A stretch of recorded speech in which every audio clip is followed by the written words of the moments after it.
¿Cómo será que se prende esta vaina? Este calor está terrible. Oye, ustedes, ¿tienen calor?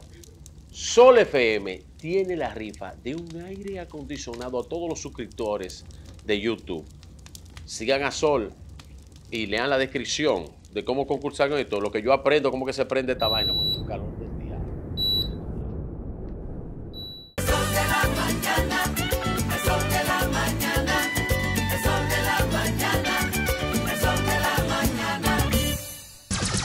Son 106.5.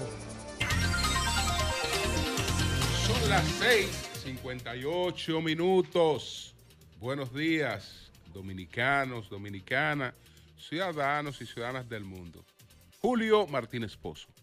Los comentarios de los temas más importantes en el programa de mayor influencia de la radio y la televisión nacionales. Buenos días a todo el equipo del Sol de la Mañana, a nuestras audiencias, a la de Sol, a la teleaudiencia y audiencia de Telefuturo, Canal 23, y a todas las personas que siguen nuestros contenidos a través de nuestras plataformas sociales como nuestro canal de YouTube. Entonces, señores, nosotros tenemos aquí varios temas, más temas que tiempo disponible para desarrollarlo, pero vamos a ver cómo pues podemos abarcar lo más posible. Entonces, los temas son estos: 3 hijos de un hombre de trabajo envueltos en un asalto a un banco. Reflexionemos un poco sobre esto. ¿Por qué Abinader está cómodo en su compromiso de no habilitarse para volver a aspirar? ¿Por qué él está cómodo en ese compromiso? Y nos preguntamos si nos han derrotado los feminicidios. Entonces, también hay otras informaciones. El ministro de Turismo, David Collado, dio a conocer ayer los números del turismo, cómo va la proyección del turismo.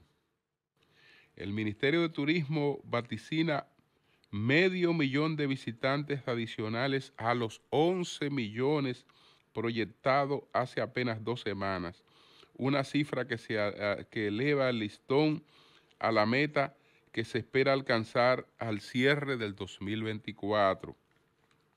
David Collado aseguró que la República Dominicana tendrá la capacidad de movilizar esa cantidad de pasajeros tras la expansión del flujo turístico de mayo pasado, en la que llegaron unos 677,475 turistas vía aérea, 169,260 cruceristas vía marítima, para un total de 846,735 visitantes, lo que constituyó un alza de un 12% respecto a mayo pasado. Este crecimiento sitúa en 5,026,990 la cantidad de extranjeros no residentes y dominicanos en la diáspora que estuvieron en el país desde enero. Son más de 5 millones de visitantes en los primeros 5 meses del año, enfatizó Collado. La institución proyecta que 2.7 millones de viajeros llegarían entre abril y junio. 2.3 millones lo harían entre junio y septiembre y 3.3 millones entre octubre y diciembre. Esta última cantidad superaría los 100,000,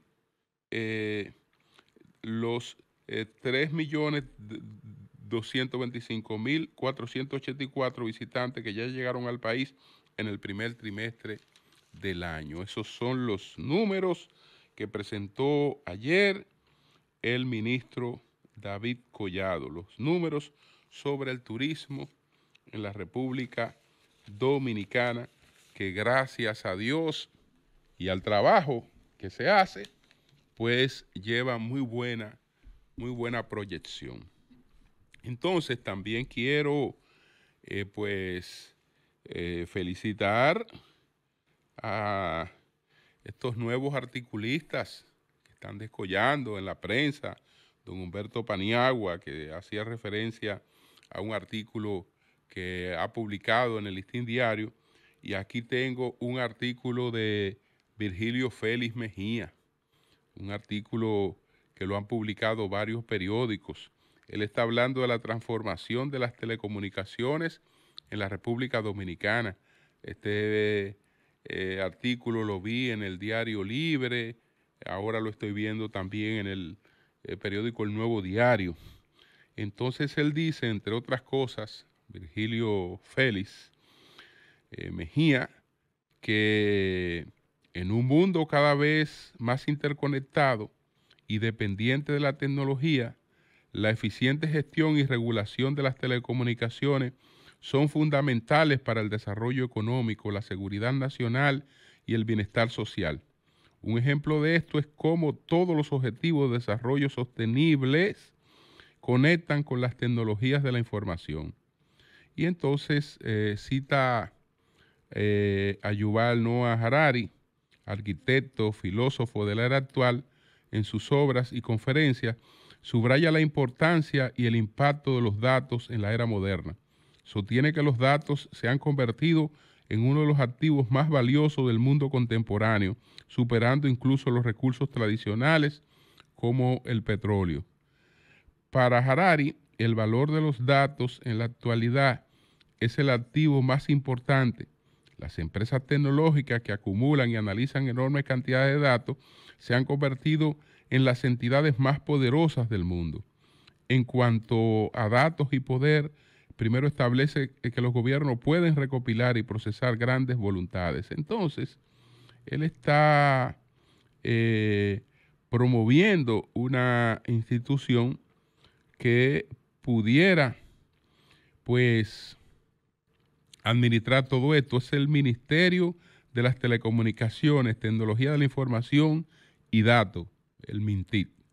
Ministerio de las Telecomunicaciones, Tecnologías de la Información y Datos. Ese sería el MINTID en la República Dominicana, que representaría un paso significativo hacia la modernización y fortalecimiento internacional del país en el contexto de la era digital. Muy interesante este artículo que publica nuestro compañero Virgilio Félix. Con relación a la tesis de Humberto, la hemos debatido. Yo creo que él desarrolla una tesis interesante. Tengo una diferencia por la presencia de un hecho público. Cuando está la presencia de un hecho público, el interés noticioso, el interés informativo se coloca por encima de cualquier otra cosa. Se coloca por encima de cualquier otra cosa. Es decir, si el hecho no fuera público, es un hecho tan público que ahora hemos tenido atraco de 2 bancos. ¿Qué pasa cuando tenemos atraco de 2 bancos? Que salen a relucir todos los acontecimientos públicos de esa naturaleza que se han producido en el pasado. Y eso es inevitable. Eso es inevitable. Entonces, es contraproducente. Es contraproducente, señores. Y yo no sé quién puede asesorar a una familia en ese sentido, porque si a mí se me acercara una familia, que no es el caso de él no tiene que ver nada con eso, pero si a mí se me acercara una familia en ese sentido, mi consejo es totalmente distinto. ¿Y cómo yo voy a reclamar el derecho que tengo a preservar el honor de mi familia cuando mi padre no hizo otra cosita que no fuera la del atraco de un banco y la de torturas a personas que estaban en ese banco, heridas, a familia y una serie de cuestiones. Y una serie de cuestiones. Entonces, ese hecho, con el silencio, da mayores beneficios. Este es un tema interesantísimo, este que trae Humberto, y va a provocar mucho debate porque hay otras cosas. Hay un señor que aspiró, que le han salido una serie de cosas del pasado. Bueno, en eso no aplica lo del derecho al olvido, porque si una persona está en su privacidad y ha tenido acontecimientos en el pasado, pero esa persona ha decidido desarrollar una vida al margen de la actividad pública, cuando esa persona se presenta ante un tribunal por hechos que le han referenciado del pasado, reclamando su derecho al olvido, él tiene, digamos, más posibilidades de que su reclamación sea atendida que una persona pública. No hay derecho al olvido para ningún hecho que esté asociado con alguien que esté aspirando a la presidencia de la República.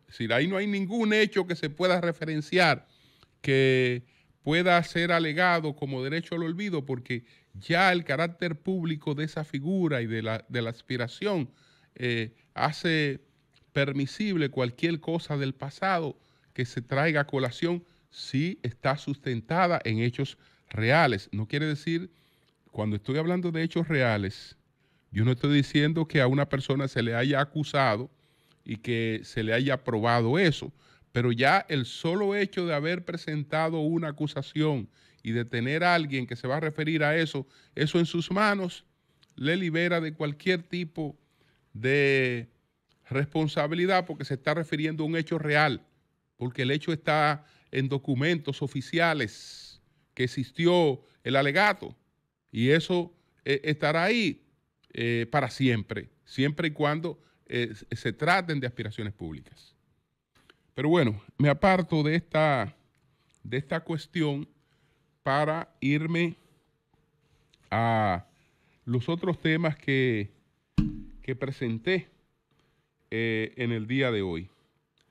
Bueno, señores, miren, la verdad es que esto que ocurre con este señor, el señor Estrella, que tiene nada más y nada menos que 3 hijos involucrados en un asalto bancario, cuando él proyecta la historia de un hombre de trabajo que trató de levantar a su familia, pues insuflándole ese ejemplo, pero ese ejemplo que él, digamos, les dio, está en competencia en la sociedad de hoy con muchas otras cosas que se le colocan por encima. Y además, una de las cuestiones que nosotros tenemos que revisar, señores, si otros países lo están haciendo, porque los problemas que nosotros tenemos no son problemas exclusivos nuestros, son problemas que se viven en distintas realidades y a esas realidades se le va buscando respuesta. Y además, el mundo en el que vivimos hoy es un mundo que está caracterizado en términos geopolíticos por unas competencias por el predominio mundial, donde hay por lo menos 3 potencias que se visualizan en el futuro prácticamente de manera igualitaria, porque hablábamos de la emergencia de China, pero ya no solo podemos hablar de la emergencia y del papel que está jugando China, porque tenemos también la India, que viene experimentando un gran desarrollo tecnológico, económico, y se va levantando como una de las potencias. Y hacia el futuro, tres potencias mundiales realmente arraigadas, establecidas, bueno, Estados Unidos, China, la India. ¿Por qué refiero esto en un tema que tiene que ver con problemas familiares en la República Dominicana? Porque esas otras dos civilizaciones tradicionales que hoy están en competencia con el predominio occidental, ojalá que entre las cosas positivas que nos transmitan sea el peso que tiene en esas civilizaciones sus tradiciones. Nos está faltando algo de lo que hay en China, independientemente de que en China no haya libertad que a nosotros nos sobre, pero nos falta algo que hay en China. Nos falta algo que hay en China, y es el peso que tiene la figura paterna. Es el peso que tienen los mayores. La China es una sociedad que está estructurada sobre la base de esa jerarquía. Por ejemplo, en la República Dominicana, un muchachito consigue una firma, le dan un dinero, lo firman para jugar en las grandes ligas o en las pequeñas ligas, lo firman, lo profesionalizan. Bueno, ya ese muchachito sin ninguna experiencia es el jefe de la familia. Ya pasa a ser la cabeza de la familia porque es el que tiene las posibilidades económicas de resolverlo todo. En China eso no ocurre nunca. No ocurre nunca. Es decir, puede tener eso, pero incluso a la hora de la hora en la mesa le toca un lugar que va en función de una jerarquía que no toma en cuenta cuál es el peso económico que tiene ese individuo, sino otras cosas. En la Dominicana, nosotros nos hemos ido alejando mucho del peso de ese ejemplo, y creo que nuestra propia educación va contribuyendo mucho con eso. Señores, el desnivel que hay entre los niños que estudian en las escuelas públicas y los niños que estudian en los colegios privados no tiene que ver solo con diferencias en el currículum.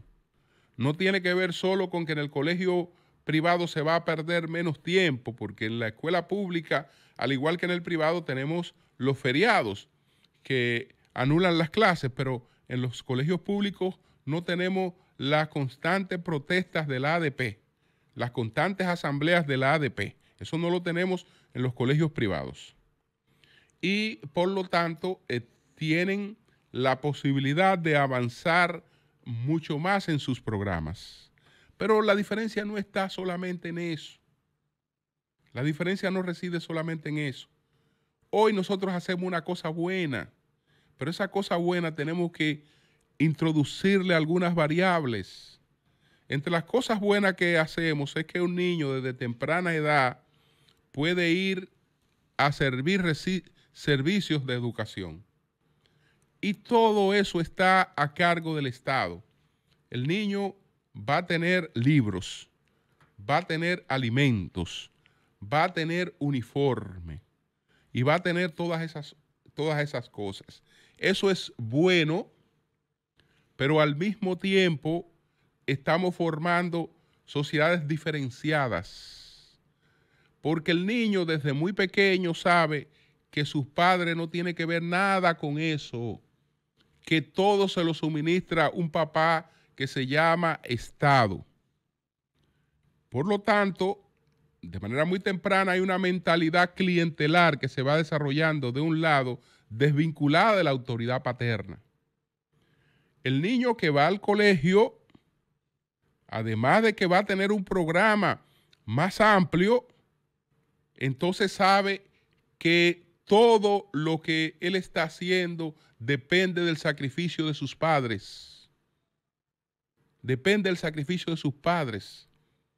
Y hay también mayor atención a todo lo que ocurre ahí por ese sacrificio. Y eso solamente forma mentalidades distintas.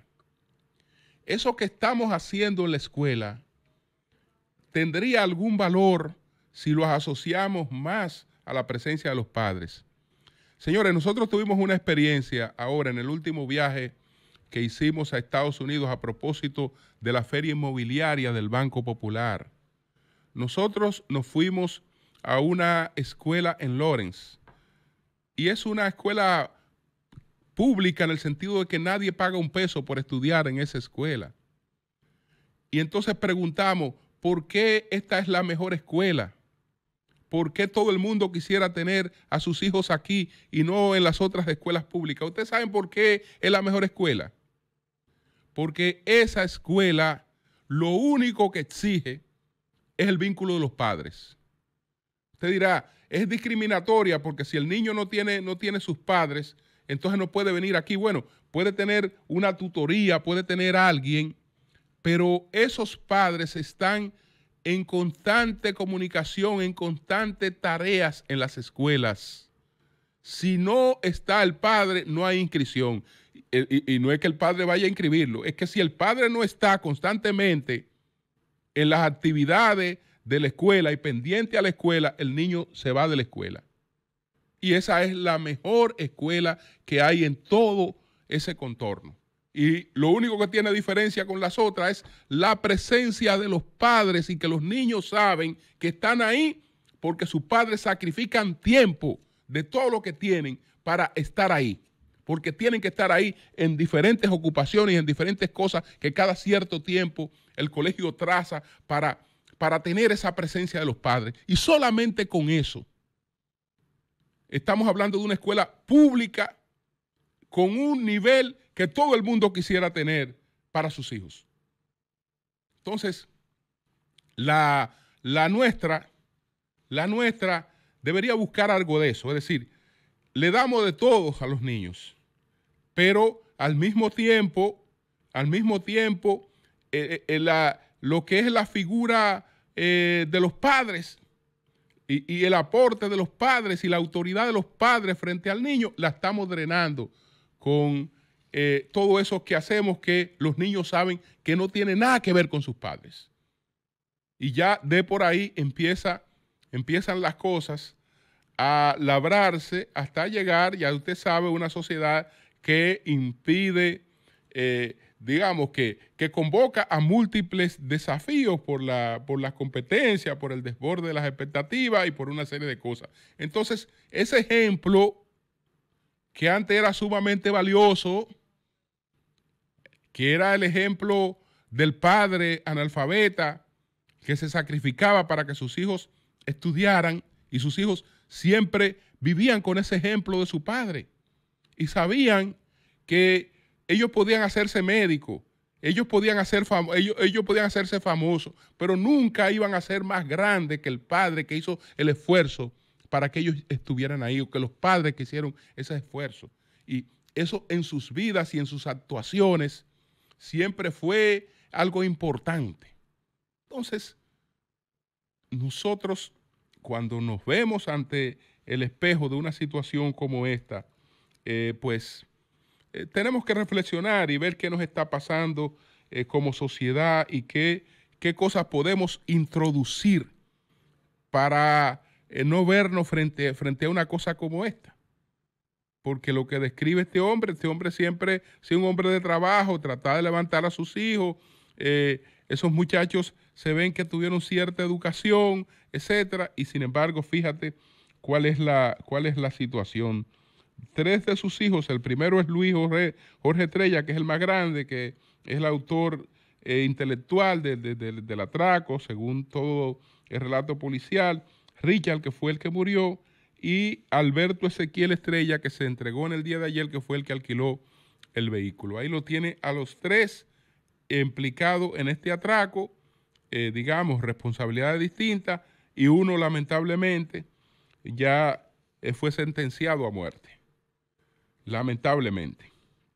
Entonces, señores, miren, tengo que pasar al tema del presidente. Tal vez no pueda desarrollar el tema de los feminicidios, pero no pierde, y tengo una serie de ideas que quisiera compartirles sobre ese tema que no pierden vigencia. Si no lo puedo desarrollar hoy, pues lo desarrollo mañana o otro día. Pero no puedo dejar de hablar de por qué Abinader está cómodo en su compromiso de no habilitarse para volver a aspirar. A propósito de el contenido de la semanal de ayer, siempre veo completa la semanal, de la de ayer, que fue dedicada a 2 emergencias, a las emergencias climáticas que se nos pueden presentar, porque hay una cantidad inusual de tormentas y de cosas de las que pudieran venir. Decía Gloria Ceballos, y bueno, el presidente empezó hablando de esto, que el año pasado fue el año más caliente en todo el mundo. Bueno, este año amenaza con superar el año pasado. Y eso es mucho, porque hemos tenido que esperar siglos para tener un año tan caliente como el del año pasado, y resulta que por el cambio climático de un año a otro podemos romper los récords como lo del año más cálido. Pero así también con relación a la cantidad de fenómenos que se puedan presentar y la prevención. Y entonces también la otra parte tuvo que ver con una campaña sobre el dengue.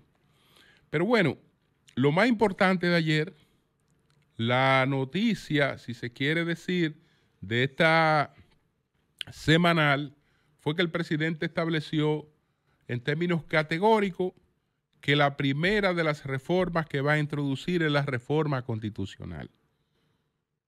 Porque con la reforma constitucional el presidente quiere acreditar prestigio para otras reformas. Es decir, con la señal que él entiende que va a dar en la reforma constitucional, él pretende que esa señal facilite el camino de lo más difícil que hay por delante, que es la reforma fiscal.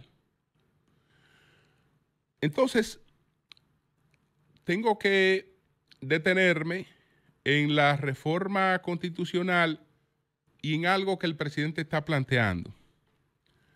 El presidente, bueno, dice: soy el primer presidente que va a promover una reforma constitucional que no busca modificar la Constitución para poderse reelegir o modificar la Constitución para poderse habilitar. Él fue categórico al decir y reiterar que al terminar su periodo en el año 28 se retira y no vuelve jamás. Él es categórico en eso. Y perfecto, yo estoy seguro que él está pensando sinceramente en eso. Y que ese es su planteamiento y que eso es lo que él cree. Que no se trata de una pose. Yo creo en él cuando él dice eso. Yo creo en él cuando él dice eso. Pero, presidente, yo también he creído en los otros cuando han dicho eso. Y algo que quisiera pedirle que usted lo tome en cuenta. Yo sé que usted es una persona que toma en cuenta cualquier sugerencia que sea una sugerencia, digamos, propositiva. Tiene que dejar, presidente, esas comparaciones que parecen despectivas. Usted no puede plantarse a decir que usted va a hacer eso porque usted no es igual, que usted no es igual que los otros. Los otros son unos falsantes, son unos charlatanes, usted no es un charlatán. Entonces, como usted no es igual que los otros, usted va a cumplir. Eso que usted no es igual que los otros, en política no, no sienta bien, porque en política no hay malos ni buenos. En política hay coyunturas, hay circunstancias, y cada quien ha tenido que labrar sus circunstancias. Usted sabe por qué usted puede hoy hablar con comodidad y por qué usted probablemente sustente esa palabra y tenga toda la posibilidad de sustentar esa palabra. Usted tiene hoy toda la posibilidad de sustentarse esa palabra porque todo lo que se proyecta hasta hoy es que usted está en posibilidad de condicionar la sucesión. Es decir, la comodidad que le permite a usted honrar su palabra está en el hecho de que usted tiene hoy todas las posibilidades de que su sucesor sea un PRMista.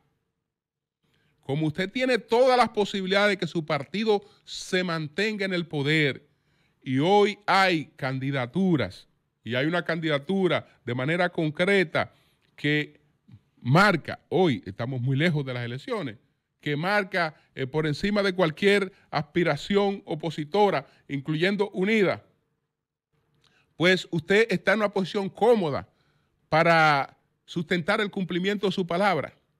Presidente, si esa no fuera la situación y usted no sintiera una oposición debilitada, si usted estuviera viendo la posibilidad de un regreso de la oposición, apartándose usted de la aspiración, sus circunstancias ahí se tornan totalmente distintas. Entonces, yo creo que no es correcto eso de esta comparación de que yo no soy igual, porque usted no es superior a ninguno de los otros, ni ellos son superiores a usted. Son circunstancias, son situaciones distintas. Usted tiene mérito, pero esa gente también tiene méritos de sobra. Esa gente tiene méritos de sobra y administró circunstancias totalmente distintas. Y yo sé que también usted es sincero cuando usted dice que quiere encontrarse con ellos, que quiere discutir, que quiere dialogar, pero si usted quiere dialogar, usted no puede hacerlo tratándolo de manera despectiva. Ah, no, que usted no es igual, entonces usted es superior. ¿Y por qué razón usted es superior? ¿Por qué razón usted tiene una superioridad moral sobre los otros? Cuando de lo que se trata en la política es de la circunstancia que cada político administra en un momento determinado. Yo solamente le voy a poner un ejemplo histórico, hablando de los otros, que en los otros no solo está el pasado inmediato, sino está el pasado más lejano. Todo este debate sobre incumplimiento de palabras en términos constitucionales lo iniciamos con Horacio Vázquez, por ejemplo. Lo iniciamos con don Horacio Vázquez. ¿Por qué? Porque don Horacio promovió una modificación constitucional y después, entonces, se valió de una lectura constitucional para una prolongación de su mandato. Y entonces se diría que don Horacio no es como usted que va a cumplir, porque don Horacio modificó la Constitución, pero después se alegó otra cosa. Bueno, lo que se alegó con don Horacio era correcto, porque don Horacio fue escogido por la Constitución de 1908. Y aunque después de él haber ganado las elecciones hubo una modificación constitucional, ya él había estado escogido y la Constitución por la que él estuvo escogido establecía un periodo de 6 años. Entonces, que don Horacio debió cumplir con su palabra y entonces aplicarse la nueva Constitución, la que se aprobó él estando en el periodo de transición antes de someterse al gobierno, que por eso don Horacio es un charlatán y que por eso tal vez derivamos en lo que se derivó y se produjeron los acontecimientos que trajeron a Trujillo. Primero, los acontecimientos que trajeron a Trujillo no lo produjo eso. Los acontecimientos que trajeron a Trujillo lo produjo la gran crisis económica de 1929 y a Horacio que lo derrocó fue la crisis económica del 29. Esa crisis mundial, el gran crash del 29 fue lo que derrocó a Horacio. Pero tengamos cuidado porque don Horacio no puede ser visto como un charlatán. Don Horacio hizo una revolución. Usted, para estar en el poder, lo que hizo fue ganar unas elecciones. Don Horacio, para llegar al poder, tuvo que hacer una revolución. Y después que hizo esa revolución, no se sirvió de ella. Porque todo este movimiento del 26 de julio que dio al traste con la muerte de Lili, lo dirigió Horacio. Horacio después no se alzó con el poder. Horacio entendía que había que crear las condiciones para una cierta estabilidad del país. Y él se puso a un lado, y fue mucho tiempo después que el líder de ese movimiento accedió al poder. Es decir, no era un hombre que estaba trabajando y que había trabajado para servirse o para buscar unos beneficios inmediatos. Ahora, las circunstancias del 28 lo llevaron a esta lectura que no era incorrecta para nada. Y entonces, así por el estilo, podemos buscar cada ejemplo. Yo le pudiera hablar de Balaguer, le pudiera hablar de Hipólito, le pudiera hablar de Leonel, le pudiera hablar de Danilo en cada una de las circunstancias. No. Usted no es diferente a ninguno de ellos. Usted puede tener circunstancias distintas a las de ellos. Circunstancias distintas a las de ellos. Y eso pues es razonable. Pero no se coloque en esa poltrona de superioridad moral, que eso no asienta bien. Eso no asienta bien.